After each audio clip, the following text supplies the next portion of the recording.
Welcome back. Welcome back. Welcome back. Welcome back to HMG Podcast. This is your host, Hashim M. Garrett. Thank you for joining me one more time. For those who are new to my show, I am Hashim M. Garrett, motivational speaker, licensed master social worker, educational consultant, author of my first book, How to Fall Up. You can find it on Amazon and other platforms. Every show is a little different. Sometimes it's educational, sometimes it's inspirational. Today I think it's a little bit of inspiration. Here's the topic: loneliness. I've been seeing this topic being brought up a lot when I'm reading various articles and just talking about how people are feeling lonely. I don't know if you ever heard this song. I haven't heard it, but I was told about it. The lyric kind of goes, "Loneliness won't leave me alone." It's such a profound term. I have to look it up. So if you know about it, share it with me. I heard it from my dad a few months ago, probably a year ago. But here's the conversation that I wanted to have with you. Yeah, loneliness is a real thing. I was born the only child by my mother, raised in a home basically as an only child. I have a sister who's a few years older than me, but I grew up for the most part just being raised in a house where there were no siblings. My mother she has a sister who, she's a half sister, and she wasn't close by, and so my mother was an only child. So I just grew up in an environment where I was the only person in the home for, you know, what seemed like the norm for me. And so I think growing up, I've always been alone. But is there a difference between being alone and lonely? And I don't think there is. So today, my conversation is to say, well, how do we move past loneliness and then get into the stage of, okay, I am alone, but then I can call somebody, I can go do stuff, and I can not be alone. Because the reality is you could be at a stadium full of thousands of people and still feel alone. You could be in a crowded room and still feel alone. Alone loneliness is more internal than external. I've been married. I've been married twice, right? First one I don't think really count. That should have been a do-over. I was like, she was really like my high school sweetheart. Right? Should have never got married. This is a whole nother conversation. Remind me at some point. I'll circle back at this on another show. But she was really like my best friend, and we were only married for maybe like 5 or 6 months. It didn't really last, but we were together for like 15 years, right? From teenage high school years all the way up until our early 30s. But then I got married again, and I was married for a little over 10 years. I don't remember how long. But the point that I'm making is sometimes even in a marriage, you can feel alone. Right? I know what that was like when you're in a relationship with somebody and it's not working, and you could be in the same room in the same bed and it feels like it's a wall between the two of you. So feeling alone and being lonely can happen even when you are around someone. So loneliness has to be internal. It's not just about not having anybody around you.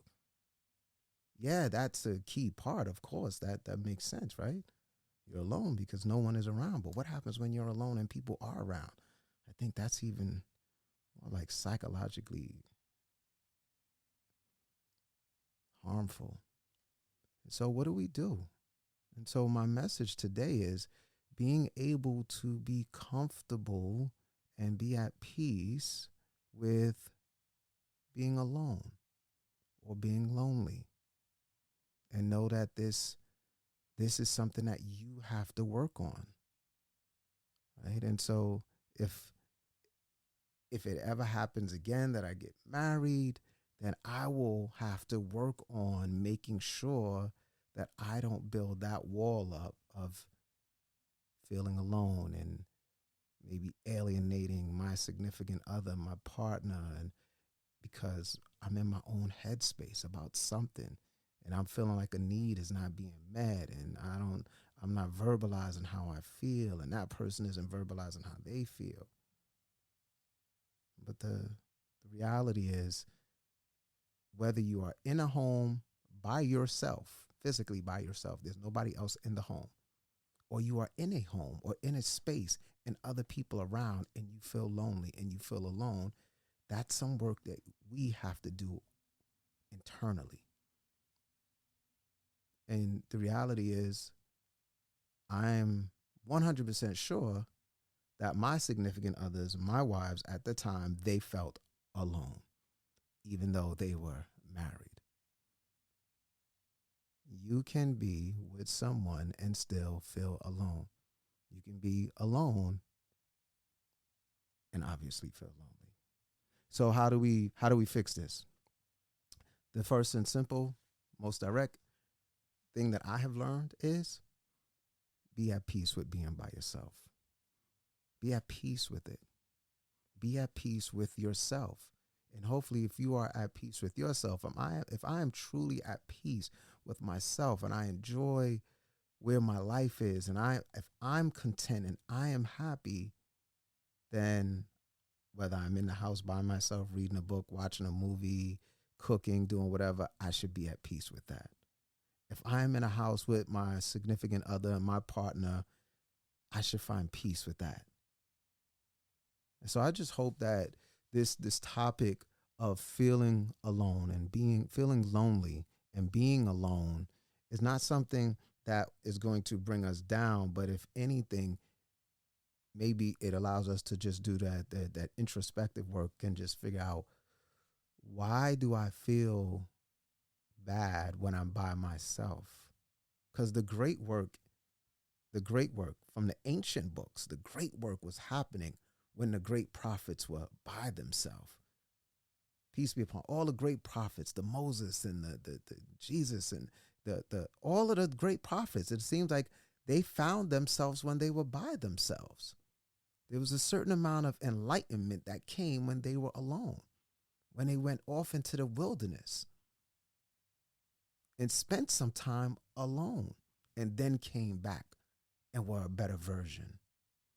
And that's what I think some of us just really have to do, is just really be comfortable, but not get to the point where we are so comfortable being alone that now we've boxed ourselves off from even having meaningful relationships. Because I know the feeling of feeling alone and be like, oh, I don't like this. After my first marriage, I was like, yeah, I got to get out. I don't want to just sit in the house and sulk and miss mine. I don't, want to listen to certain songs and all of that type of stuff. And I was out. I was having a good time. So I thought, going out to clubs and, oh, let's go to the bar. Let's go to the club. Let's go have a drink. Let's go hang out. Let's hang out. Because guess what? I didn't want to have to deal with me. I'd rather run from me. I'd rather run from the feelings that I needed to process and deal with. And so whether it was smoking some weed and chilling and laughing and having a good time and going to have a few beers and going to the club and going to hang out with friends and going on trips, I was doing it, dating. I was living my best life. Yeah, I was balling out, having a great time. So I thought. And so what I've learned is, after the second marriage is, yeah, I that coping of not being able or not desiring to deal with whatever I was going through, yeah, that's not going to be the right way to cope and process how you feel. Do the real work. The real work is the painful. It's being alone intentionally. Being intentionally alone, because you need to work on yourself. You need to work on your credit. You need to work on, set those goals and accomplish them. And one thing after another, do the work. Be celibate for a while. Do the work. And are you going to feel alone at times? Sure. But when those moments come, because God works in mysterious ways, the universe works in mysterious ways, is that as you continue to process feeling alone and being lonely, guess what? The phone is going to ring, and you're going to think about that person. You're going to think about somebody, and you know what you should do? Give that person a call. And next thing you know, you're laughing and you're joking and you're talking, and they say, Oh, by the way, there's this event that I'm having. You should come out. Boom, you go out, you have a good time, and you break up the monotony of the goal setting. You break up the monotony of doing the introspective work, and you go out and you have some fun. But you find a balance, is what I'm learning. So being alone is okay. Feeling lonely is okay. That is natural. But do the work. Be alone, but do the work. Right? When you get back out there and you're talking to people and you're at the house of worship, you're at church, synagogue, you're at the mosque, you're at the gym, right? Hopefully when you get out, right, you just you know how to verbalize and have those real meaningful conversations and just enjoy yourself. And then when you come back home and you get ready for work and you do whatever responsibilities and family, right, just be okay with being alone. And you don't have to be alone all the time. And maybe you'll find that significant other again. You'll find that partner. You build community. You connect with people. But it's okay to come back. Right? But we have to build community, but we have to do the work. We have to do the work. And so that's today's message, man. It's okay to be alone for a little while because that's where some of the great work happens. Some of the great work happens when we're by ourselves, and history shows us that.